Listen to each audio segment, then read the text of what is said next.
Hey everybody, today we're going to go over how to do oxyacetylene gas welding. We have some booths here and we're going to be going over how to safely do that.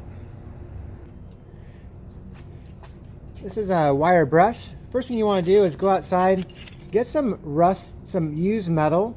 It should have rust on it, make sure it's steel, and it should not have a lot of welds on it. So this here is rusted but basically pretty clean. Make sure your long hair is tied back, no loose jewelry, no gloves, and we're going to go ahead and get the rust off.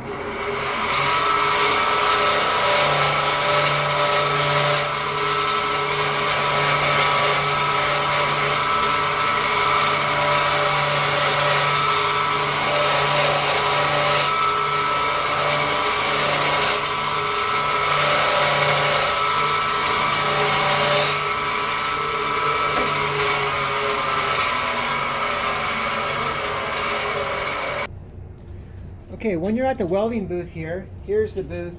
You'll see there's a set of regulators here on the right and here on the left. You want to adjust the ones that are on the left. So these are going to be for this booth here. These regulators right here are going to be for the booth to the right. Okay?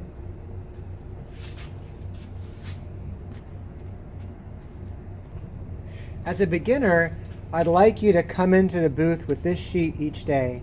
Actually have it in your booth and don't light it on fire, but it's really important to get these steps right correct, because we can have a small explosion if you get the steps wrong. And this is all about lighting the torch and shutting the torch down. This handout is about the order you should go in order to be successful at your final assignment, which is basically doing a butt joint or groove weld. So I'll be going over these and you'll have physical copies of this. So let's go ahead and light up the torch. Okay, the first step, we have our torch here. The first step is to make sure these valves are closed. So what you want to do is you want to open it up, which is counterclockwise, and then lightly close it, very light, because there's an O-ring here and you don't want to damage it. So do not crank this hard, but just crack it open counterclockwise and then close it lightly. Open this and then close it lightly. Also, these tips here can be taken out simply by just pulling this out. You should have two O-rings here, plastic O-rings, and you simply just put this in and go clockwise. I like having the two adjusting knobs be opposite of the tip. So make sure this is hand tight, don't use the pliers on that.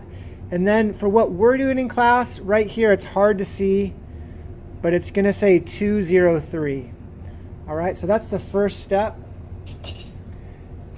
All right, the next thing is that these are called regulator adjusting screws. These regulators go out, these lines go out to our tanks, which are high pressure, some of them, and the regulator takes high pressure and makes it low pressure coming out of the torch that you can adjust. So these are regulator adjusting screws, and you can see this thing is loose. We don't want these to ever fall out, so these should not come out, but I'm going to take it out just to show you. So that's what it looks like, but these should not come out. So in the directions it says to make sure that the regular adjusting screws are backed out and loose. So that's loose and that's loose as well. Okay. The next thing is we're going to open the oxygen valve tank slowly. So this is green, which is oxygen. It says oxygen a little higher up. It says oxygen up there. And so this is called a ball valve.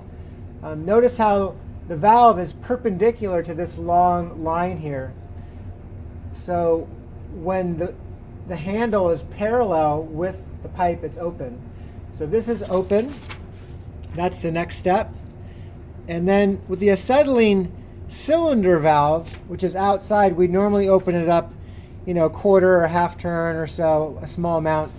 But because the cylinder is outside and already opened up a small amount, we're just going to open up this all the way. So that's opened up all the way. So the tanks are technically turned on now. The next step is to turn the oxygen regulator screw clockwise until 10 psi registers. Okay, so might be a little hard to see, but I see the 0 and the next big number is 25. So the needle is starting to go up, and if I get it between 0 and 25, that'll be perfect. All right, so I got that one done. Turn the acetylene regulator screw clockwise until 5 psi registers. Okay, so I'm going to go ahead and say that really probably 5, 6, 7, or 8 is good. So here's 5. But the problem is that when I open up the acetylene torch, this dips down to about 4. So our regulators tend to have a few psi. They register lower. So again, if I get to like 7, that should be good. Okay, so I got that done. Let's just talk about real quick, what if you screw up? What if you get this too high and the oxygen's too high? You're like, you know, dang it, I messed up. What do I do now? Well, it's pretty easy. You're just gonna, all you're gonna do is just back this out until it's a little bit loose. Back this out, if need be, the oxygen, until it's a little bit loose, but doesn't come out. And then with the oxygen, crack this open, and then be sure to close it. Crack open the acetylene, be sure to close it. All right, so a couple more things before we actually light the torch. You want to make sure you have number 5 welding goggles. This is darker than sunglasses. Sunglasses are not okay. So these are number 5 lenses. You could buy some other ones that look more like sunglasses. These might be red or green. But you know, if you have these on, you don't need safety glasses on your eyes. But once these come off, you need safety glasses on your eyes. You're also going to need a slip joint plier. These are located in the right door of cabinet 3. This is called a flint lighter, and there's basically a piece of flint here that we can unscrew, put new ones on, and this will eventually wear away. But the idea is you're trying to press this piece of flint against this part, and so my thumb right now is pressing away from me, and you want to be sure you can get sparks before you turn on gases. So if you're going like this and you're having trouble, you know, don't start lighting the gases. But the trick is to press the flint, you know, that way. And of course it wears out, so take it out. Is it worn out? Need a new flint? Just let me know. All right, so that's important. The next piece is optional. If you'd like to wear a green lightweight welding jacket, it'll protect your clothes, because what might happen is on a t-shirt, you might get tiny holes from sparks. So if you care about your clothes, I would go and wear this or bring an old sweatshirt. It's just a smart thing to do. The next thing is ventilation. You'll see that this tube here comes down, and you should put your hand here and make sure that it's sucking air in. And what I'm going to do now, again, I've already checked that I have both of these valves closed, and this is critical, okay, because I'll tell you something, that when we light this acetylene right now, we have to know which one's which. This is red, okay? This is red, this is acetylene, this is green, this is oxygen. So follow this. So the right one is green, so that's oxygen. This one's red, so the left one's acetylene. And we've already made sure that both of these are closed tightly, but I'll tell you right now, if this oxygen is open a little bit and you open up this acetylene and light that right now with the oxygen on, you're going to have an explosion. So it's very important, you guys, that when you light this, that you know which one is acetylene, and we're only lighting that gas. Oxygen is off. So I'm going to just go ahead and do about a 1/16 of a turn there. And there's my flame. Now, you might not be able to see right now, but this smoke up here, this black smoke, is going to fall down and kind of, be everywhere. So it's better to move this guy over to where the vent is. And as I increase it, you can hear it, right? And so we want to sound like a river, so that's not enough acetylene. We want it. Now, what's too much acetylene? So look closely at the tip right now. See how it's coming away? That's too much. So right about there, and now I'm going to open up the oxygen.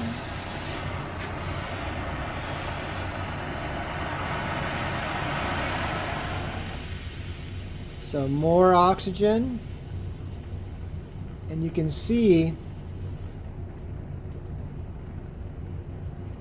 there's this feather.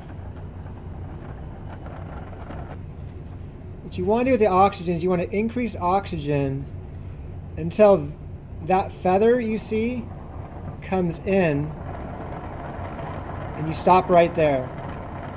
It's really important. If you keep going, it sounds different. Hear that? Sounds different. So again, this is just acetylene now, and I increase the oxygen slowly until this feather meets right there.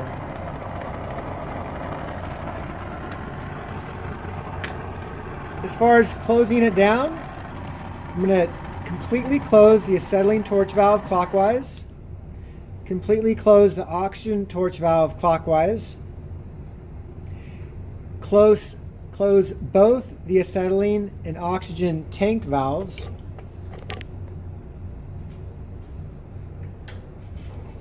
Okay, so I got both tank valves are closed. Open the acetylene torch valve to bleed the line. So here's acetylene, my left one. Open it and then close it. Same for oxygen. Crack it open, close it, and finally you want to back out the adjusting screws a couple turns. That's loose. 1, 2, 3, that's loose. That's how you're going to shut down. And again, we're going to be following these steps for shutdown. So now we'll get started on welding.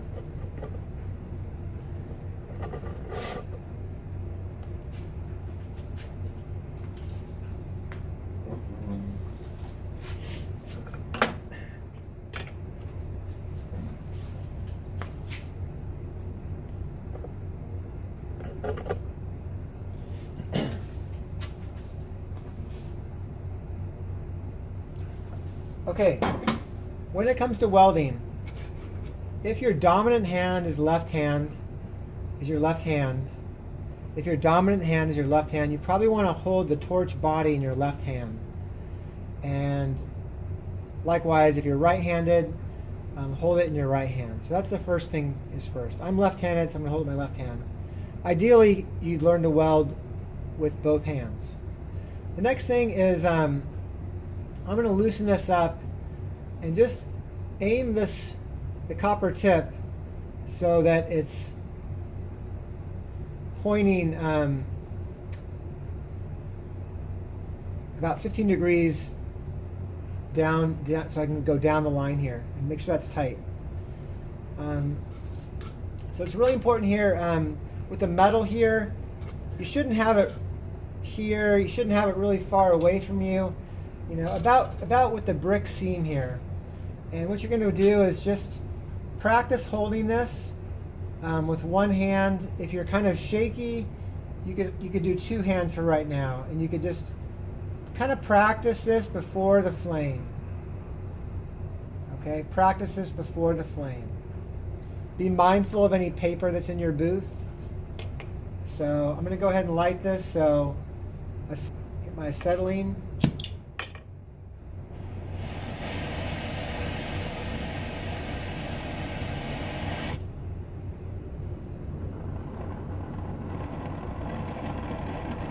Make sure you put on your goggles right now.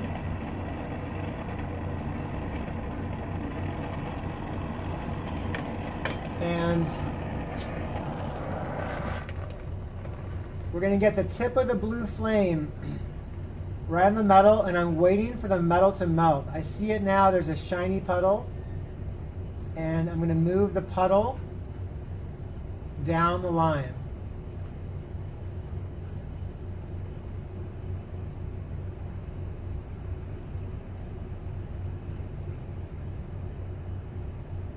Again, the tip of the blue flame is just on top of the metal.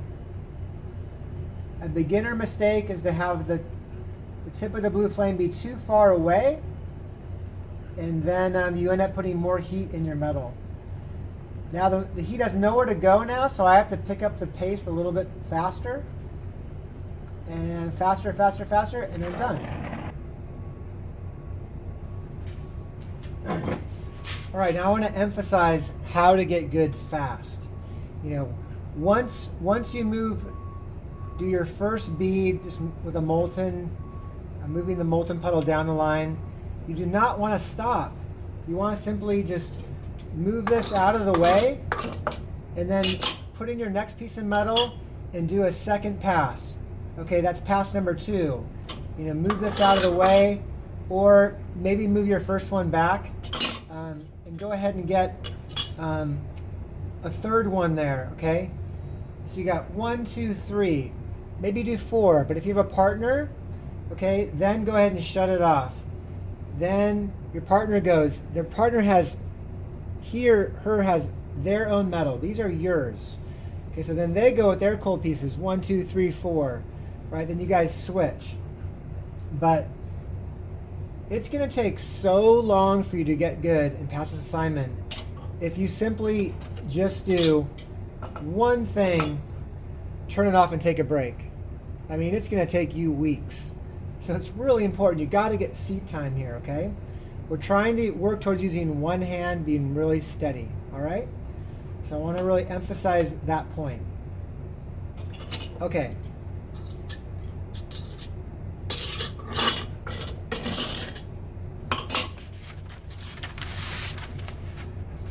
All right, so step 1, like it says here, is puddling, doing beads without a filler rod. This might take you 1 period or 2, probably not longer than that. The second thing is going to be puddling, doing beads with a filler rod, okay? And so you will see up here that there are filler rods. You do not want to grab ones that are white or ones that are golden color. What you want to do is you want to grab a filler rod that is copper. It has a copper coating on it, okay? Copper coating. And what I'm going to do now is I'm going to be holding this kind of like a pencil or a chopstick. I'm going to be holding it like that, and what we're going to do is we're going to use the filler rod, and once we have a molten puddle, we're going to try and dip into it and then move. So dip, move, dip, move, dip, move, dip, move. And what you'll notice with the filler rod is that if you dip on the perimeter, if you dip on the perimeter, your filler rod gets stuck. It gets stuck. But if you dip in the center, so you dip in and out of the center. So dip, move. And so it's really important to try and dip in the center.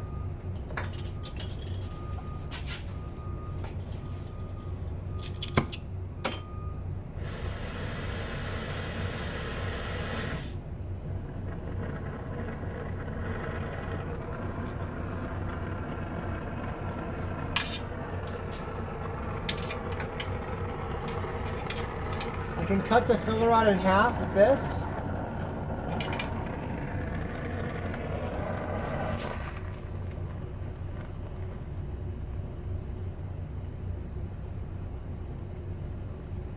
All right, here I'm dipping right in the puddle.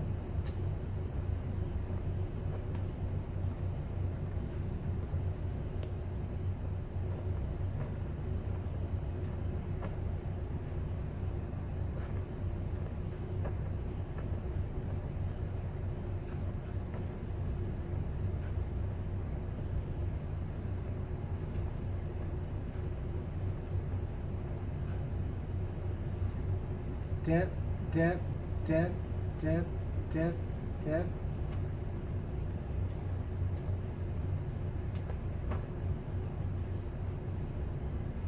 If it gets hot and you have to readjust, that's fine.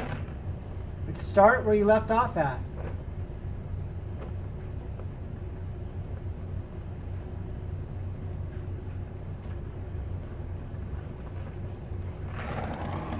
Now, what you don't want to do is this. Some students do this, where they basically drop BBs onto the metal. See that? You're like dropping these BBs on the metal, and that is not what you want to do. It's really important. You want to use your prior skill. Get a puddle. Dip with your filler rod into the puddle. Really important you do that.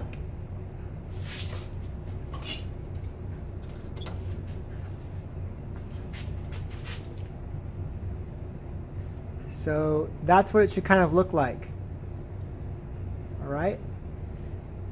Now, if I want to keep welding this, one thing that you can do is dip it in water. We're just doing practice now, so I can always dip it in water. Like that. And then while your partner's going, it's a good time to get your metal cool. And then, you know, if I use the wire brush on this metal and get off some of the impurities and, you know, stuff on top, it'll spark less. So I'm going to go ahead and do that now.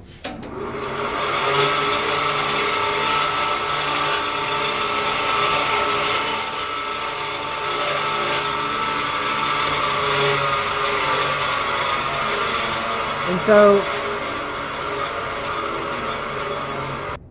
while my partner is going, I just, you know, getting the wire brush on this, making sure it's cool, dip it in water, wire brush it, and you can see I got plenty of room for more beads on here. Okay, plenty of room. And then on the back side, same thing. You know, wire brush this, get it clean, but we want to really use our metal here. So I can get easily probably 2 beads on this side, probably, you know, at least 2 more there. To really use the metal up because it's expensive, okay? All right, the last project which you need permission to do is to do the butt joint, okay, or groove weld. It's a great assignment, it's 18 points. Use 2x4" 16 gauge steel, tack weld 2 pieces, weld along the joint using filler rod, objective full penetration.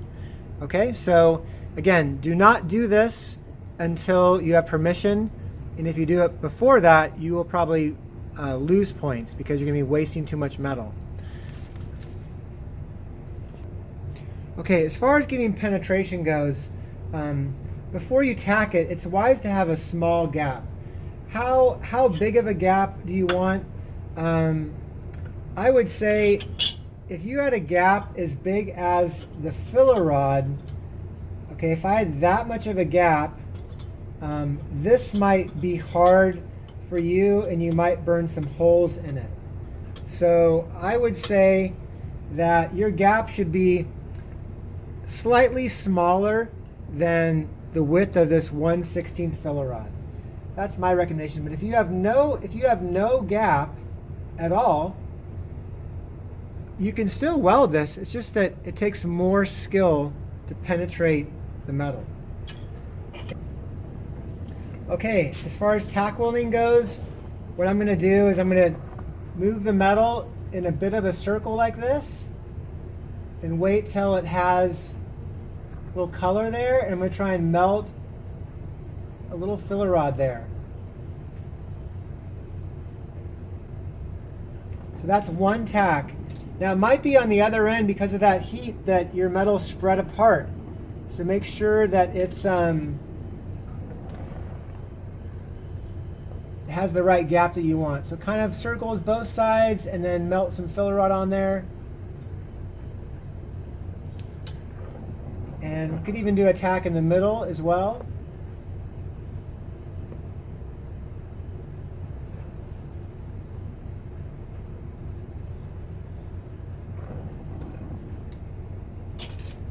You don't have to turn off the flame. You can just, what I'm going to tell you a couple things. One is that these tacks here, you definitely want to flip it upside down so that you have a clear runway with no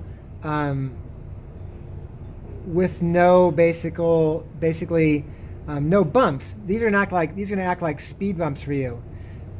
Secondly, if it turns out that you don't have much of a gap, like your metal got together, you'll be able to easily just bend them apart and break them. So you can simply just start over if you didn't get a good gap. So it's not like, oh, my tack weld was bad, so I have to just weld the whole thing, and that's all I can do. You simply can do it again.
There's the penetration.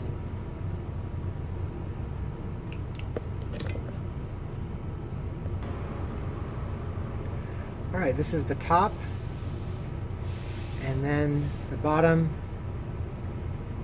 and you can see the penetration here.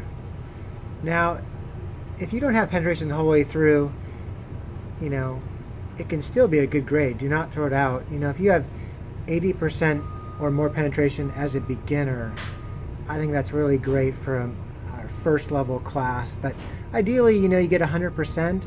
And again, the gap's going to make it be easier for you to get penetration, but also a gap makes it easier to get holes as well. But the main thing is we're looking for a good, consistent, nice looking weld on top, and then about 80% or more penetration on the bottom. And now we're going to move on to doing a tensile test. Okay, we're going to do a tensile test. We need some 1-inch strips from your weld here. And this happens to be a 1-inch wide ruler. This is called a soapstone. And we're just going to make a mark here on both sides.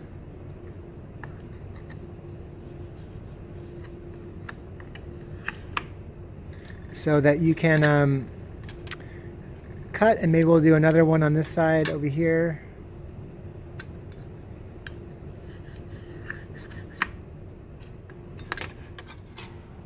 All right.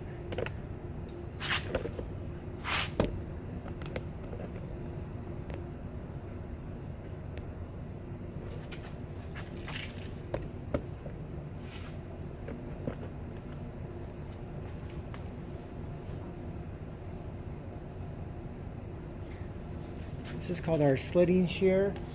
Just going to feed this in like this. Pull back on this. Scoot it forward.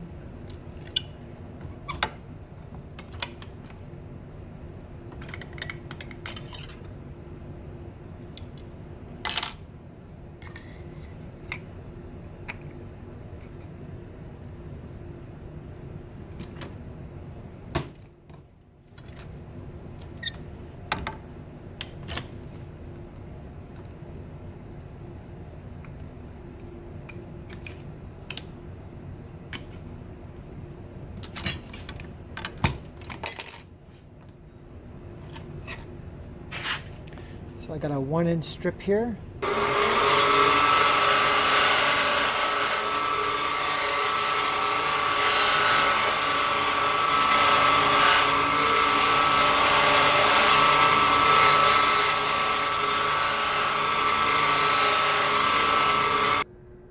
All right, with your piece to be sampled here, you don't want to have any marks that you can feel, like ridges here. You can see how the metal got bent here, so you want to file this off by hand or use a grinder. I have this guard moved out of the way just so the camera has a better view, but the guard should be in place. And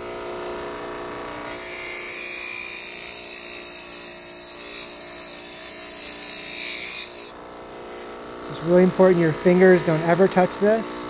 And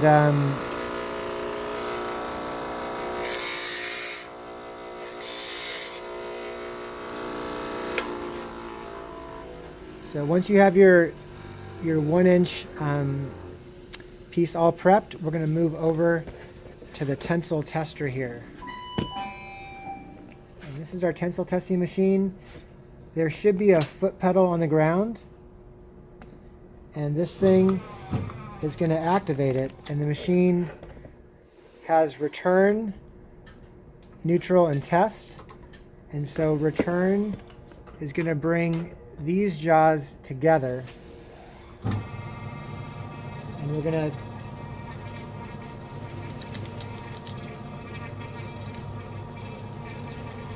put your piece in like this.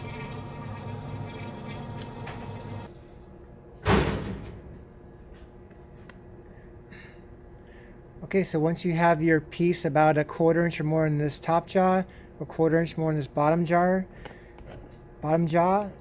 then you're going to move this lever over to test. I'll zoom in here, and we want it to break outside the weld.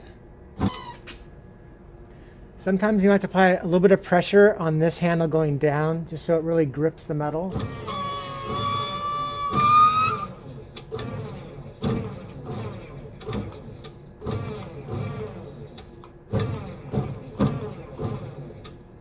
Starting to stretch right here.